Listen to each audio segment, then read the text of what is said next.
যেটা বাস্তব সত্য সেটা হচ্ছে যে শাকিব খানের প্রতি সাধারণ দর্শকদের একটা এখনও আকর্ষণ রয়ে গেছে। যদিও দরদ ভালো চলে নাই, সেটার ভিন্ন কারণও আছে, কিন্তু তারপরেও শাকিব খানের প্রতি একটা আলাদা আকর্ষণ আছে। তার ছবিতে প্রথম একটা রিসিপশন হবে, ভালো রিসিপশন। তবে ওই ডাইরেক্টর রেদওয়ান রনি কিংবা ওই যে আফরান নিশুর যে গেট আপ দেখলাম দাগি ছবির, সেটাও দর্শকের আকর্ষণ পেতে পারে, কিন্তু ইনিশিয়াল রিসিপশনটা শাকিব খানের ছবিতেই হবে, এটা কোনো সন্দেহ নাই এটাতে। বর্তমানে শাকিব খানের ছবির চাহিদা অনেক বেশি, দর্শক শাকিব খানকে পছন্দ করে, সেই জন্য এটা স্বাভাবিকভাবেই আমরা শাকিব খানের যে ছবিটা ওইটার পিছনে আমরা চেষ্টা করব ওইটাই নেওয়ার জন্য।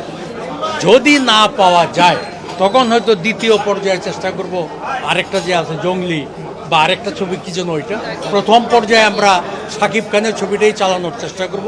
আশা করি হয়তো আমরা পাবো, নিব।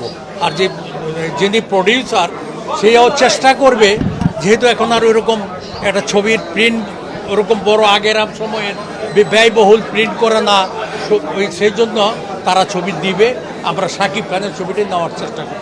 আমরা প্রত্যাশা করি যে যেহেতু রোজার ঈদের একটা বেশ গুরুত্ব থাকে সিনেমা ব্যবসার মধ্যে, আমরা দীর্ঘদিন পরে অনেক সিনেমা হল বন্ধ, কিছু চালু হবে, তো অবশ্যই আমরা আশাবাদী যে বরবাদ, অন্তরত্তা এই ছবিগুলো ভালো ব্যবসা করবে, আর অন্যান্য যে ছবিগুলো আছে। আমরা চাই যে কটা ছবি আসছে দর্শকরা হলে গিয়ে ছবি দেখুক। পারপাস শুধু বরবাদ নয়, যেই ছবিগুলি রিলিজ হবে দর্শকরা হলে গিয়ে ছবিগুলি দেখলেই কোনটা ভালো মন্দ দর্শকরাই নির্ধারণ করবে। আমরা হল মালিকরা নির্ধারণ করলে এটা সঠিক হবে না। তবে আশা রাখছি খুব ভালো কিছু আশা করবে, ভালো করে। বরবাদ আমাদের দেশের এখন পর্যন্ত সবচেয়ে বড় বাজেটের ছবি, সবচেয়ে ডিফারেন্ট একটা ছবি। আমি আশা করব যে আপনারা সবাই আমাদেরকে সাপোর্ট করবেন। আর আমি তো প্রথম থেকেই বলছি যে আপনারা এরকম সিনেমা দেখেননি, তো সবাই ডেফিনেটলি দেখবেন, আর একটা ডিফারেন্ট কিছু দেখতে যাচ্ছেন আপনারা।